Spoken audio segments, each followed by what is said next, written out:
Silakan duduk Bapak Ibu Saudara-saudara sekalian. Shalom.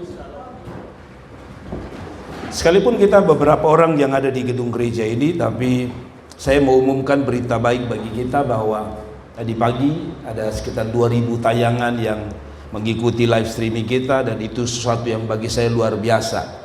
Dan pagi hari ini atau sore hari ini kemungkinan tidak jauh berbeda. Ada banyak orang yang mengikuti live streaming ini. Mari saudara-saudara, ibu bapak yang diberkati Tuhan, saya ingin menyampaikan firman Allah dari Roma pasal 12 ayat yang ke-11 dan ayat yang ke-12. Roma pasal yang ke-12 ayat yang ke-11 dan 12. Kalau tadi pagi saya bicara tentang apa tadi pagi?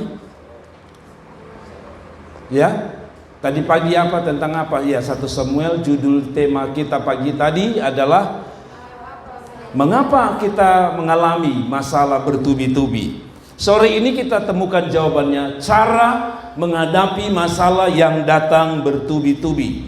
Cara menghadapi masalah yang datang bertubi-tubi dari Roma pasal 12 ayat yang ke-12. Saya baca untuk kita, Bapak Ibu perhatikan baik-baik. Janganlah hendaknya apa? Kerajinanmu kendor. Biarlah apa? Rohmu menyala-nyala dan layanilah Tuhan. Ayat 12 berkata, bersukacitalah dalam pengharapan, sabarlah dalam kesesakan, dan bertekunlah dalam doa. Saudaraku yang diberkati Tuhan, saya sering bilang bahwa yang terpenting bukan apa? Fokus pada masalah, tetapi apa yang harus kita perbuat dalam menghadapi sebuah masalah yang datang bertubi-tubi di dalam kehidupan kita. Jadi saudara-saudaraku yang diberkati Tuhan, yang terpenting bukan fokus pada masalah, tetapi apa yang harus Anda perbuat dalam menghadapi masalah yang datang secara bertubi-tubi. Setidaknya ada beberapa hal yang dapat Anda lakukan saat menghadapi masalah yang datang bertubi-tubi. Tadi pagi saya menggunakan pepatah yang mengatakan sudah jatuh ketimpa tangga. Itu adalah sebuah gambaran dari kehidupan kita. Tadi pagi saya menjelaskan tentang Hana. Hana punya masalah rumah tangga, masalah suami yang tidak pernah mengerti tentang dia, masalah dia tidak punya anak, masalah dia dengan Tuhan karena Tuhan tutup kandungannya. Banyak hal, segala sesuatu dia hadapi. Kiranya renungan sore hari ini menguatkan kita bahwa selama kita masih hidup, masalah itu tidak akan pernah turun. Masalah itu mungkin bisa tambah naik. Ya, saudara tidak bisa berkata Tuhan bebaskan saya dari masalah. Yang saudara harus lakukan adalah menghadapinya. Saudara-saudaraku yang diberkati, ketika saudara ada dalam masalah, bukan saudara lari, tapi minta supaya Tuhan memberi Anda pundak yang kuat untuk bisa menanggung beban itu. Katakan amin. Nah, ada beberapa hal yang harus saudara lakukan ketika saudara menghadapi masalah yang bertubi-tubi datang dalam hidup saudara. Satu masalah belum selesai, datang yang lain. Saya gunakan tadi pagi, satu air mata belum kering, sudah jatuh lagi persoalan yang baru yang membuat air mata kita jatuh. Belum sempat-sempatnya kita bisa tersenyum karena masalah yang lama belum selesai. Datang lagi masalah baru yang membuat kita harus berteriak dengan keras, Tuhan, saya tak berdaya. Tapi kiranya 4 kunci ini membuat kita sadar bahwa apapun yang kita hadapi hari-hari ini, ada 4 cara untuk kita bisa menghadapi persoalan yang datang bertubi-tubi. Rumah tangga, ekonomi, persoalan hidup, apapun. 4 hal ini kiranya kita lakukan dalam hidup ini, minimal saudara dapat kekuatan untuk bisa menanggungnya. Yang pertama, lakukan atau buatlah aktivitas yang berguna, yang membangun imanmu. Dalam menghadapi persoalan, kadang-kadang orang stres, orang bingung, orang fokus pada persoalan dan lupa untuk melakukan sesuatu. Poin pertama, buat aktivitas yang berguna, yang membangun imanmu. Mari kita baca ayat yang ke-11, saudara lihat ini. Di dalam ayat 12 tadi dia mengatakan bahwa, di dalam ayat 12 kalau saudara ingat tadi dikatakan bersukacitalah dalam apa? Pengharapan, sabarlah dalam kesesakan, dan bertekunlah dalam doa. Saudara lihat ini, dalam kesesakan, Paulus menulis dalam kesesakan, dalam masalah yang bertubi-tubi. Kalau saudara baca tentang Paulus itu punya masalah banyak. Pertama, dia punya kehidupan bermasalah dengan pribadi. Saudara tahu siapa Paulus? Kita selama ini dengar Paulus itu seorang pengkhotbah, seorang penulis hebat, seorang rasul yang hebat. Tapi tahukah Anda bahwa dia pernah mengatakan mengenai duri dalam daging? Saudara tahu duri dalam daging yang dimaksudkan Paulus? Paulus punya sedikit masalah dengan fisiknya. Paulus itu bukan orang yang sempurna secara fisik. Jadi begini saudara, Paulus itu punya hidung betet, hidung bengkok, dan itu bermasalah. Kemungkinan dia punya penyakit yang telah diderita lama. Jadi waktu dia mengatakan, Tuhan kalau bisa angkat duri dalam daging, Tuhan bilang apa? Cukup kasih karunia.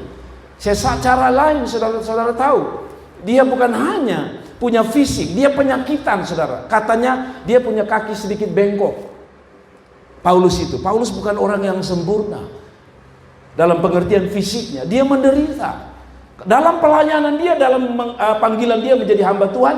Kerap kali dia dipenjara, kerap kali dia menghadapi badai di tengah jalan. Kadang-kadang dia kelaparan di tengah jalan waktu dia mengadakan penginjilan atau pengembalaan. Pelayanannya tidak mudah. Itu sebabnya tadi dia bilang, bersukacita dalam pengharapan, sabarlah dalam kesesakan. Paulus bukan orang yang teoritis, artinya gini, hanya sekedar dia omong. Dia menghadapi masalah demi satu demi satu. Belum lagi ditambah satu lagi. Ketika dia menulis surat-suratnya, dia sebenarnya sering dipenjara, dan ujung terakhir kehidupan Paulus adalah mati di penjara. Kehidupannya tidak gampang. Tapi ini yang dia lakukan, ini yang dia minta. Waktu dia menghadapi masalah, dia tidak fokus dengan masalah. Pertama dia fokuskan untuk, tadi saya bilang apa? Poin yang pertama, saudara-saudara, tadi saya bilang apa? Buat aktivitas yang berguna dan membangun imanmu. Saudara-saudara, kadang-kadang kita stres lihat masalah. Jangan fokus ke situ, buat sesuatu. Apa yang saya maksudkan? Tadi dia bilang, sekali lagi dia bilang apa? Ayat 11, janganlah hendak kerajinanmu apa? Kendor, biarlah rohmu menyala-nyala dan layani Tuhan. Paulus bukan tidak punya masalah. Paulus sering menghadapi masalah yang bertubi-tubi, tapi dia tidak fokus di masalah. Dia fokus di mana? Melayani Tuhan. Saudara-saudaraku yang diberkati Tuhan, setiap kita ada masalah, tapi jangan fokus dengan masalah. Buat kegiatan. Salah satu kegiatan yang paling baik menurut Paulus dalam menghadapi tantangan dan persoalan yang bertubi-tubi adalah ambil waktu untuk melayani Tuhan. Saudara tahu, kita punya masalah bukan? Tapi waktu kita tadi nyembah Tuhan, kita bersukacita nikmati hadirat Tuhan, saudara tahu apa yang saudara rasakan? Minimal ada kelegaan, ada sukacita, ada penghiburan. Ambil hal-hal yang positif, yang berhubungan dengan membangun imanmu. Saudara-saudaraku yang diberkati Tuhan, lakukan hal yang positif.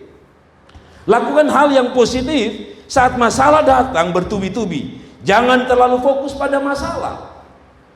Beberapa orang mengatakan kalau saudara punya masalah, pertama, mungkin kegiatan yang positif adalah berolahraga.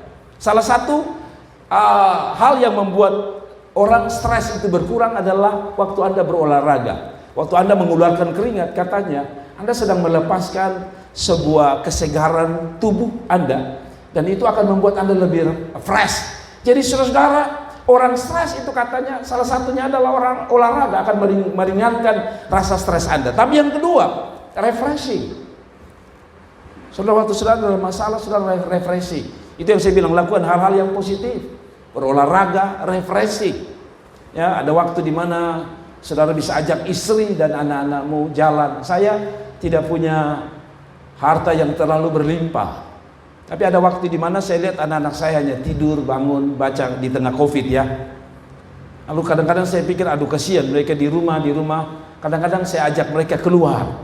Kenapa? Karena saya tidak mau mereka rutinitas. Sudah hadapi persoalan, saudara ada di rumah, stresnya 2 kali. Ada waktu di mana suami istri keluar, jalan-jalan keliling kota Kupang. Itu hal-hal akan meringankan beban stres saudara dalam menghadapi persoalan. Ada amin. Waktu saudara fresh, dengar baik-baik. Waktu saudara fresh, otak saudara lebih pintar berpikir sebuah solusi dan jalan keluar. Orang yang fresh selalu punya ide-ide ketika dia punya masalah. Selalu ada jalan keluar yang terpikirkan oleh dia. Tapi kalau orang stres, masalah sekecil apapun akhirnya jadi besar. Karena itu lakukan hal-hal yang positif. Dan tapi kembali pada ayat tadi bahwa aktivitas yang paling bagus ketika saudara dalam masalah adalah aktivitas yang paling luar biasa adalah tetap melayani Tuhan. Paulus bilang, sekalipun engkau dalam keadaan punya masalah, layani Tuhan dengan roh yang menyala-nyala. Ada amin. Makin ada masalah, makin melayani Tuhan. Makin ada persoalan, makin melayani Tuhan. Tadi pagi kita berbahas tentang Hana. Hana itu makin ada masalah, saudara tahu dia makin datang pada Tuhan. Saya mau bilang sama saudara, waktu ada masalah, hatimu jangan berkurang untuk melayani Tuhan. Ada amin. Makin berkobar, makin menyala untuk Tuhan. Cara yang menghilangkan stres dalam menghadapi masalah yang bertubi-tubi adalah melakukan hal-hal yang positif. Salah satunya adalah melayani Tuhan. Saya punya statement untuk saudara. Saya punya statement untuk saudara. Saya punya statement untuk saudara. Waktu Anda fokus untuk sibuk, dengar baik-baik, saya bilang begini. Waktu Anda fokus, ini bagus. Waktu Anda fokus untuk sibuk melayani Tuhan, maka Tuhan akan ganti sibuk mengurus masalah kita. Saudara setuju atau tidak? Waktu Anda fokus untuk sibuk melayani Tuhan, maka Tuhan akan ganti sibuk mengurus masalah kita. Anda tidak percaya? Mari kita lihat Roma 12 ayat yang ke-11 dan 12. Sorry, bukan ya. Saya tadi lupa mencatat ayat ini. Ini 1 Tesalonika. Di dalam 1 Tesalonika dikatakan begini. Ikutlah menderita, 1 Tesalonika. Ikutlah menderita sebagai seorang prajurit yang baik dari Kristus. Ayat 4 berkata begini, indah sekali.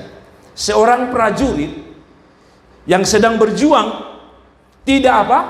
Memusingkan dengan soal-soal penghidupannya. Soal-soal penghidupan, makan, minum, persoalan hidup. Supaya dengan demikian ia berkenan kepada komandannya. Saudara, ayat ini sedang bicara dari Paulus. Paulus mau mengatakan kepada jemaat di Tesalonika, tak usah fokus dengan masalah yang bertubi-tubi. Layani Tuhan. Tak usah pusing dengan keadaanmu, dengan penghidupanmu, masalah-masalah penghidupanmu, termasuk persoalanmu. Paulus sedang bicara begini, waktu engkau sibuk melayani Tuhan, Tuhan sibuk urus hidupmu. Waktu engkau sibuk mengurus pekerjaan Tuhan, Tuhan sibuk mengurus segala beban hidupmu. Nah, banyak kali terbalik. Ketika kita ada dalam persoalan, kita begitu buang waktu untuk sibuk mengurus persoalan kita. Anda tidak bisa. Yang bisa tolong Anda adalah siapa? Tuhan. Ada amin. Saudara setuju? Paulus bilang kepada kita, sibuk saja. Saya mau bersaksi sama saudara. Saya mau bersaksi sama saudara. Jujur, dalam melayani Tuhan sebagai seorang gembala di gereja kecil seperti ini, secara finansial tidak ada yang pasti. Kami hidup, saya sering menggunakan hidup kami adalah hidup dari hari ke hari. Artinya begini, kadang-kadang saya harus jujur bahwa berkat lumayan dalam kebaktian kita. Tapi kadang-kadang Anda tidak tahu bagaimana seorang gembala bergumul. Tapi seperti pagi hari ini saya begitu bersuka cita bangun melihat jemaat Tuhan tadi pagi begitu banyak hadir. Saya senang sekali. Dan tadi jam 3 saya ambil waktu untuk berdoa. Saya belajar untuk tidak pikir tentang kehidupan saya. Saya hanya belajar untuk bahwa kalau saudara tanya, Pak Pendeta punya masalah, aduh terlalu banyak. Tapi saya berlatih diri untuk seperti hari ini. Saya fokus pada pelayanan. Dan tadi sore ada seorang datang ke istri saya dan ketemu istri saya lalu memberkati kami. Masalah kami tidak sedikit, masalah kami banyak. Tapi waktu kami fokus sibuk melayani Tuhan, sibuk urus pekerjaan Allah, Tuhan sibuk urus hidup saudara. Tuhan sibuk urus pergumulan saudara. Ada amin. Saudara, yang kedua, kunci ketika kita menghadapi persoalan yang rumit, yang bertubi-tubi menghantam kita sehingga kita tak berdaya adalah, kunci kedua adalah tetap berharap. Memiliki pengharapan. Saudara-saudara, di dalam ayat 12 dia lanjutkan gini. Setelah dia ajak kita melayani Tuhan di tengah persoalan, ayat 12 bilang apa? Bersukacitalah dalam pengharapan. Cara menghadapi masalah yang bertubi-tubi adalah tetap memiliki pengharapan. Pengharapan itu bahasa yang lain apa? Asa. Makanya pengharapan itu asa. Sedangkan lawan katanya adalah berputus asa. Asa itu artinya apa? Pengharapan. Pengharapan itu penting, saudara. Mengapa pengharapan itu penting? Sebab pengharapan itu seperti motor, penggerak. Saudara tahu harapan itu seperti apa? Motor, penggerak. Mobil saudara semewah apapun, bentuknya bagus, tapi kalau dia tidak punya mesin penggeraknya, dia tetap di tempat. Sekalipun dia punya roda 4, dia tetap di tempat. Pengharapan itu adalah sesuatu yang menjadi mesin pendorong. Mau tanjak tinggi pun dia naik. Kenapa? Karena mesinnya bekerja. Itulah pengharapan. Nah, apa arti pengharapan? Atau apa arti harapan? Saya coba buka-buka kamus.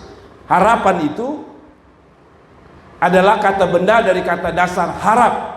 Sesuatu yang dapat diharapkan. Contohnya, yang mempunyai harapan besar dapat memenangkan pertandingan. Yang kedua, saya suka dengan poin yang kedua. Kata arti harapan dalam KBBI, Kamus Besar Bahasa Indonesia, dikatakan keinginan supaya menjadi kenyataan. Harapan itu begitu. Ada keinginan yang kuat untuk menjadi kenyataan, sekalipun kelihatannya tidak ada harapan. Kelihatannya kenyataan itu berbeda, tapi harapan itu sekali lagi keinginan supaya menjadi. Saudara, kalau ada harapan itu membuat Anda kepingin kerja untuk meraih apa yang Anda belum meraih itu. Dan yang ketiga, dikatakan orang yang diharapkan atau dipercaya. Harapan itu bukan hanya kepada manusia yang bisa mengecewakan kita, tapi ada pribadi yang merupakan tempat harapan kita, Tuhan Allah, Yesus namanya. Kalaupun Anda tidak punya harapan yang jelas, Tuhan masih harapan kita. Katakan amin. Nah, saudara-saudara, ada sebuah survei dikatakan begini. Harapan atau asa adalah bentuk dasar dari kepercayaan akan sesuatu yang diinginkan, akan didapatkan, atau sesuatu kejadian akan berbuah kebaikan di waktu yang akan datang. Harapan itu begitu. Dia meyakini akan sesuatu terjadi, akan berbuah sesuatu yang manis, yang baik di depan. Sekalipun hari ini saudara sepertinya mengalami kehidupan yang pahit, tapi harapan selalu berpikir bahwa oke, hari ini saya pahit, tapi saya yakin bersama Tuhan saya akan lihat sesuatu yang luar biasa di depan sana. Itu harapan. Nah, mari kita lihat surveinya. Saya berharap saya copy. Oh, rupanya saya tidak copy. Ada seorang yang mengatakan bahwa harapan itu ada hubungannya dengan sakit penyakit. Jadi orang yang katanya punya harapan itu jauh lebih cepat sembuh daripada orang yang tanpa harapan. Satu waktu diadakan survei begini. Ada katak, diambil 2 katak. Satu katak itu ditaruh di bak yang sama. Satu katak ini dikasih nyala lampu, lalu dilepas di dalam air, dan katak ini berenang, dan dia akhirnya sampai pada ujung dan dia melompat keluar dari bak itu, karena bak itu diisi dengan air yang penuh, jadi dia bisa lompat keluar. Tapi ada satu katak yang tidak dikasih lampu, kasih mati, gelap luar biasa. Saudara tahu apa yang terjadi ketika diadakan survei? Katak itu mati karena dia renang tidak tahu ujungnya. Harapan itu selalu melihat ke depannya. Ada sesuatu yang dia menjadi dasar. Oh, saya harus sampai di situ. Itu akan membangkitkan dia dalam persoalan. Dia akan meyakini bahwa pasti ada sesuatu yang baik. Ada amin. Jadi saudara, dalam hidup ini bukan tidak ada persoalan. Yang menjadi persoalan justru ketika Anda tidak ada harapan untuk hidup. Harapan itu tadi saya bilang motivasi. Motivasi untuk saudara bisa itu harapan. Selalulah berkata-kata tentang harapan dalam hidup saudara. Amin. Dan yang ketiga, ketika saudara menghadapi persoalan sulit, ini yang paling penting, dan ini kadang-kadang kita gagal di sini. Waktu kita menghadapi masalah bertubi-tubi, saya bilang kuncinya adalah bersabar. Saudara-saudara yang mengikuti live streaming ini dengar, apapun yang kau hadapi, persoalan apapun yang kau hadapi, ajar dirimu untuk bersabar. Mari coba baca ayat 12 lanjutannya. Bersukacitalah dalam apa? Pengharapan, sabar dalam kesesakan. Kecenderungan manusia menjadi stres karena kita tidak sabar. Sabar dalam hal apa? Tadi pagi saya menjelaskan minimal dua. Pertama, sabar menghadapi persoalan itu sendiri. Ada amin? Kadang-kadang kita tidak sabar, kita ingin cepat selesai dari sebuah persoalan. Tidak bisa. Ada waktu seperti masalah itu begitu cepat selesai. Ada waktu Tuhan seperti menggunakan bertahun-tahun, berbulan-bulan untuk sebuah masalah. Dan dibutuhkan satu, kesabaran. Kesabaran itu apa? Kesabaran menghadapi persoalan itu. Kesabaran menghadapi suami, kesabaran menghadapi istri, kesabaran menghadapi anak-anak, kesabaran menghadapi pergumulan-pergumulan hidup yang berat. Harus sabar. Tadi pagi sekali lagi, Hana itu sabar. Sabar menghadapi suami yang bernama Elkana, karena punya istri yang kedua namanya siapa tadi? Penina. Sabar menghadapi Penina yang suka menyakitkan dia. Sabar dengan siapa lagi? Sabar dengan badai hidup di mana dia tidak ada anak. Dia harus sabar bertahun-tahun. Tapi dia sabar menghadapi semuanya. Belum lagi ketika dia ke Bait Allah tadi pagi, saudara tahu Eli bilang sama dia, "Lu orang mabok kan?" Eli salah mengerti. Dia sabar menghadapi Eli. Saudara-saudara, kadang-kala kita tidak bisa lihat mujizat, pertolongan Tuhan karena kita tidak sabar untuk menghadapi persoalan itu. Katakan amin. Orang yang menang di atas ring tinju bukan orang yang tidak punya persoalan. Dia menang bukan karena dia tidak dapat pukul. Betul tidak? Orang bertinju itu bukan dia tidak dapat pukul, tapi dia sabar. Dipukul 10 kali dia sabar, tahan supaya dia bisa pukul balas, dan akhirnya kadang-kadang menghasilkan KO kepada lawan yang pernah pukul dia. Saya nonton ada beberapa tinju yang menarik. Ada petinju yang sudah dipukul jatuh, bangun lagi pukul jatuh, tapi terakhir dia pukul jatuh balas dan dia menang. Saudara-saudara, dengar, begitu juga kehidupan kita. Ada masalah bukan lari, ada masalah bukan takut, ada masalah bukan stres, ada masalah harus hadapi, sabar hadapi. Lalu kita bertanya, sampai kapan Pak Pendeta? Ya saya juga tidak tahu. Sampai waktu Tuhan. Ada amin. Yang kedua, sabar dalam hal apa? Tadi pagi saya bilang, sabar menanti sampai Tuhan melakukan sesuatu dalam hidup saudara. Kesabaran itu bukan hanya menghadapi persoalan itu, tapi kesabaran untuk tunggu waktu Tuhan. Kesabaran untuk tunggu apa? Waktu Tuhan. Kita orang Kupang bilang makrarapa. Mau semua makrarapa. Buru-buru. Betul ya? Mungkin karena kebiasaan kita nih suka buru-buru, dan saya salah satu orang yang memang paling suka dengan sesuatu yang dikerjakan harus cepat.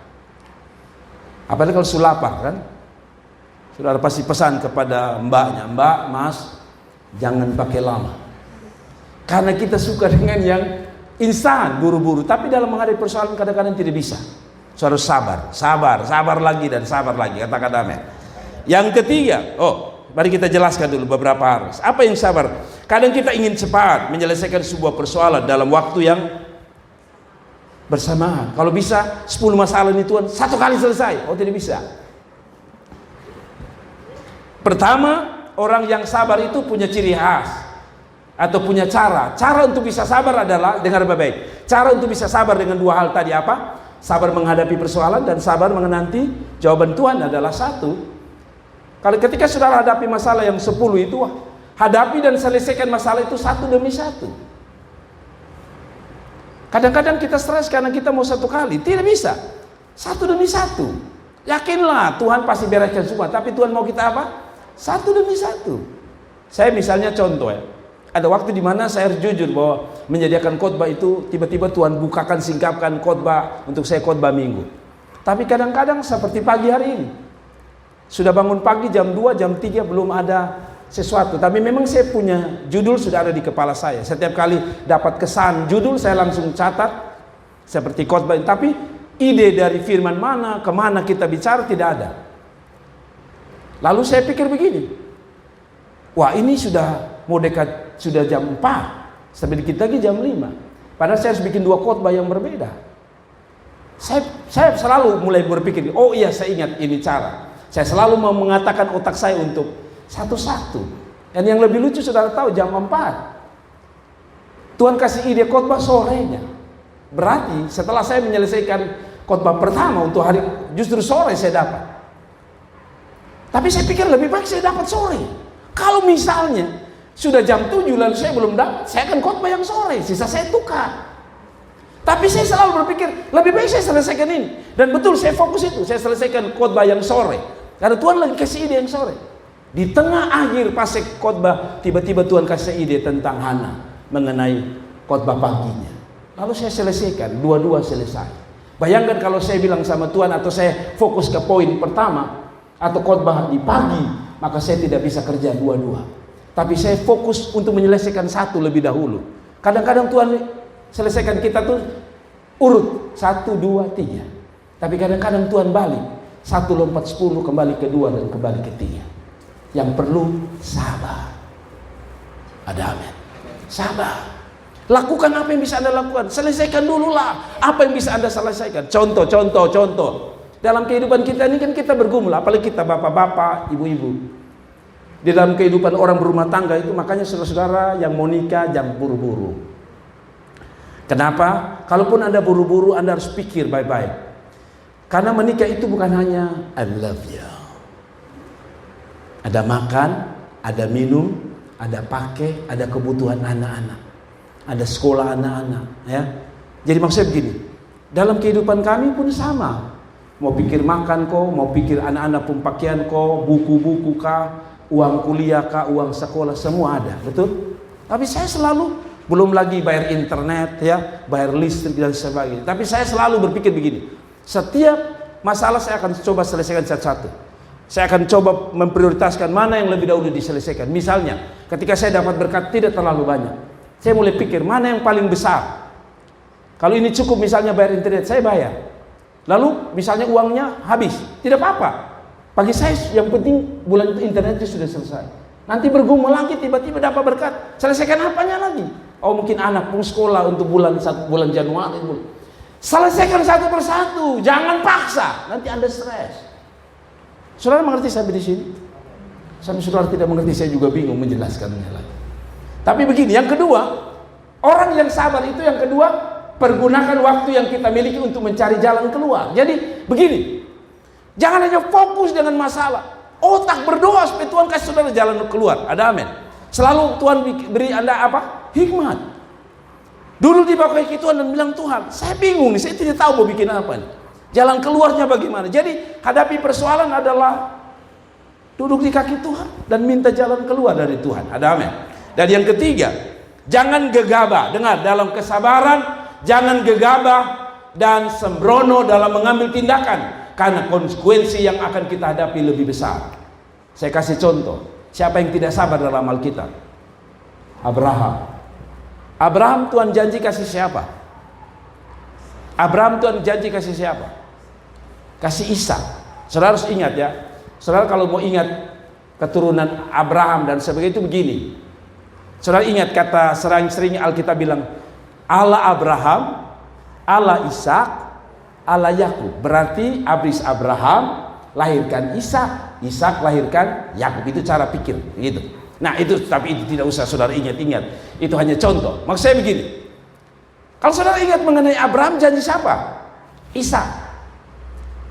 Tapi Abraham berpikir gini, sudah tua. Apalagi Sarah bilang, Tuhan sudah bisa anak Ishak lah. Tuhan memang janji bahwa mungkin Tuhan pakai cara lain. Kau tahu bikin singkat, betul ya? Bahasanya begitu. Kau tahu bikin singkat. Lu ambil siapa? Siapa yang Tuhan suruh ambil? Kok kita bikin? Abraham disuruh ambil siapa? Budaknya, namanya siapa? Hagar. Hagar, kawin Hagar supaya cepat dapat anak, karena lebih mungkin karena Hagar masih muda. Lalu Abraham kawin. Tapi saudara tahu Alkitab bilang apa? Ismail akan menjadi apa? Keledai. Aduh kasihan. Keledai dia. Dia akan menjadi musuh bagi Ishak. Dan saudara tahu sampai hari ini kita tahu sejarah. Keturunan Ishak selalu ditantang. Saudara lihat, gara-gara buru-buru, pertama melukai Tuhan, tapi yang kedua bikin masalah di depan. Saudara buru-buru, saudara akan bikin masalah dengan hidup. Ada amin. Sabar. Satu waktu Saul ditolak itu gara-gara waktu dia perang. Kalau saudara baca mengenai Saul waktu dia perang, imam belum datang, lalu Saul mempersembahkan korban sendiri. Banyak kali kita tidak bisa lihat kekuatan Tuhan karena kita suka yang buru-buru. Ada amin. Semua yang buru-buru bagus tidak? Coba saudara make up buru-buru. Saudara bukan jadi permasyuri. Saudara jadi hantu belang. Karena saudara coret sana, coret sini. Sabar, ya. Saya kalau lihat-lihat ibu-ibu make up itu memang saya tidak bisa sabar tunggu. Jadi kalau pergi ke salon saya pasti tidak akan ikut. Kenapa? Kalau orang laki-laki itu paling tinggi 15 menit. Dia tata, dia pun rambut, dia pun semua. 15 menit. Oh, jangan mama-mama. Oh. Dong kalau mau pergi wisuda, acara wisuda, mama ya. Bangun jam 4 pagi. Saudara tahu selesai make upnya jam berapa? Jam 7, berarti 3 jam. Kalau dia menikah lain lagi. Kalau saudara lihat orang menikah itu, dari jam 12 dia sudah ada di sana. Kebaktian pemberkatan jam berapa? Jam 4. 12, 1, 2, 3, 4 jam. Dia tahan lapar hanya untuk menghasilkan make up yang luar biasa. Kesabaran itu penting. Makanya kalau saudara pergi ke pengantin, itu nona pun gagal lagi. Sebenarnya bukan hanya itu nona gagal, tapi tempelan-tempelan yang kepadanya telah membuat dia cantik luar biasa. Butuh kesabaran. Sabar bukan hanya yang di make up. Saya bisa pikir yang di make up saja kita sudah tidak sabar, lihat dong. Mama begitu sudah. Tapi yang make up itu saya pikir dia lebih sabar lagi. Karena dia sudah capek ukir memang ini aksi ini. Bedak ini di sini kurang tabah. Saudara kita protes sana, protes ini, saudara. Saya lihat ada orang di salon terlalu protes, akhirnya si tukang gunting tempeleng sang dia. Karena tidak sabar. 4. Bersabarlah sampai melihat Tuhan bekerja dalam persoalan hidup saudara. Amin. Anak saya dia buru-buru karena mau selesai. Tidak apa-apa istri dia. Kita masuk poin terakhir. Yang keempat, tadi sudah ketiga ya. Dalam menghadapi persoalan yang bertubi-tubi, ini yang paling terakhir oleh Paulus dalam ayat 12. Bertekunlah dalam doa. Doa lagi Pak Pendeta. Iya, doa itu penting. Saya baca ayat 12 ulang sekali lagi, saya baca secara lengkap. Bersukacitalah dalam pengharapan, sabarlah dalam kesesakan, dan bertekunlah dalam doa. Tidak ada cara terbaik sebenarnya. 3 cara di atas baik, tapi menurut saya cara terakhir adalah cara yang paling ampuh. Banyak orang telah bersaksi cara ini adalah cara yang luar biasa. Berdoa. Waktu Anda tidak bisa menolong hidup saudara, waktu Anda tidak bisa keluar dari persoalan saudara, berdoa adalah cara terbaik. Katakan amin. Berdoa. Saudara-saudaraku, kembali pada cerita tadi pagi, Hana ibu Samuel. Ketika dia ada dalam persoalan badai hidup, bergumul tentang anak, bergumul tentang suami, bergumul tentang orang yang melukainya, yaitu Penina. Dia sabar menunggu di kaki Tuhan. Dia berdoa. Kalau saudara baca, tiap tahun, ya betul ya, di dalam ayat 3 dari 1 Samuel pasal yang ke-12 ayat yang ketiga, 1 Samuel 1 ayat yang ketiga dikatakan, tiap tahun Hana datang kepada Tuhan, berdoa dan berdoa dan berdoa. Tadi pagi saya bilang bahwa itu bukan berarti bahwa Hana berdoa langsung selesai dijawab Tuhan. Tidak. Alkitab bilang begini di dalam cerita 1 Samuel pasal 1 ayat 1 sampai 28 saudara akan temukan. Ketika dia habis berdoa, Penina menyakitinya lagi. Ketika dia habis berdoa, Penina menyakitinya. Artinya persoalannya tidak pernah selesai. Tapi dia tidak pernah menyerah sampai satu waktu Samuel hadir dalam kehidupannya. Pergumulannya diselesaikan Tuhan. Masalah boleh banyak. Semakin banyak masalah, dengar. Semakin banyak masalah, harusnya frekuensi doa Anda semakin banyak. Dengar baik-baik. Semakin banyak masalah, harusnya doamu semakin banyak. Kenapa? Karena semakin banyak sedikitnya doa, maka sedikit kekuatan yang akan datang dalam hidupmu. Tapi semakin Anda berdoa, semakin pengharapan, kekuatan, penghiburan, jalan keluar, mujizat dan pertolongan Tuhan pasti datang dalam hidup saudara. Teruslah berdoa, karena Alkitab mengatakan Allah tidak membiarkan orang-orang yang siang malam berseru dan berharap padanya. Tuhan memberkati kita sekalian. Amin. Mari kita kasih tepuk tangan untuk Tuhan, dan kita bangkit berdiri, kita berdoa. Kita akan masuk dalam. Terima kasih telah menonton video ini, dan jangan lupa klik like dan klik subscribe dan klik lonceng untuk mendapatkan notifikasi dari kami.